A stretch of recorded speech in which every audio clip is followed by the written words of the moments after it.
Three stories, 3 minutes. Let's go. First, Social Security. Fox Business reports the Congressional Budget Office now says the main Social Security trust fund runs dry in 2032. Not end of the world dry, more like the ice machine is broken, but you can still have warm Sprite dry. Payroll taxes still come in, benefits still go out, just not the full amount, because the law says Social Security can only pay what's coming in, not what is promised while smiling reassuringly in a pamphlet.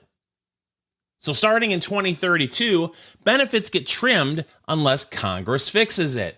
And Congress has had decades to fix it, which tells you everything you need to know about Congress's sense of urgency. Social Security is one program where Americans of all political stripes agree on a single belief. I paid in. I was told this would be there. Do not get creative with the deal I was promised. This isn't a startup. There's no pivot, no minimum viable benefit. But Washington keeps walking past the problem like it's a weird noise in the basement. I think that's been there for a while.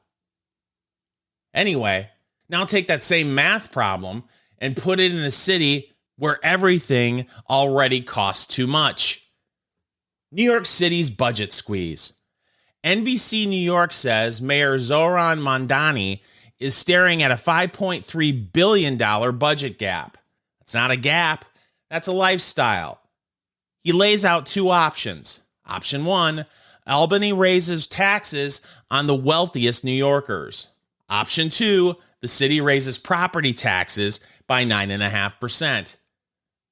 That would raise about $3.7 billion, which still doesn't cover the whole hole, but it does send a message. That message being, we noticed you own something.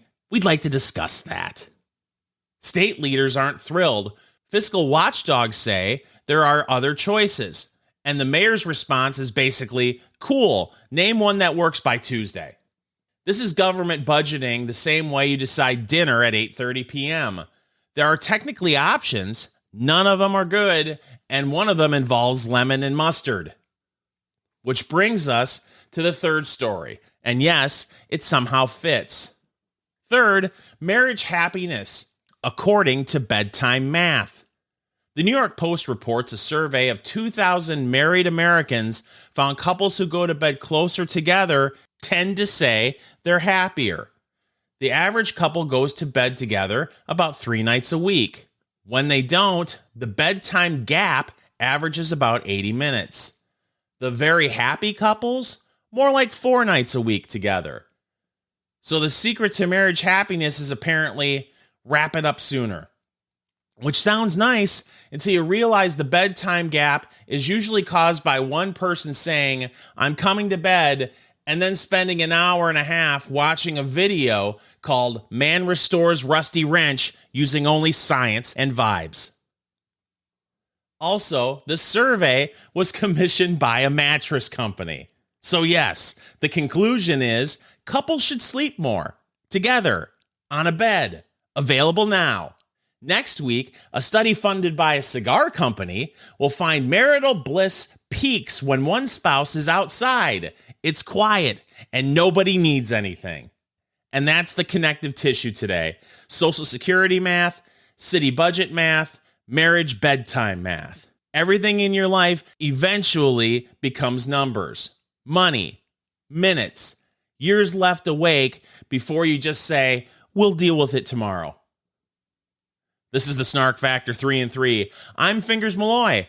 Let's talk tomorrow.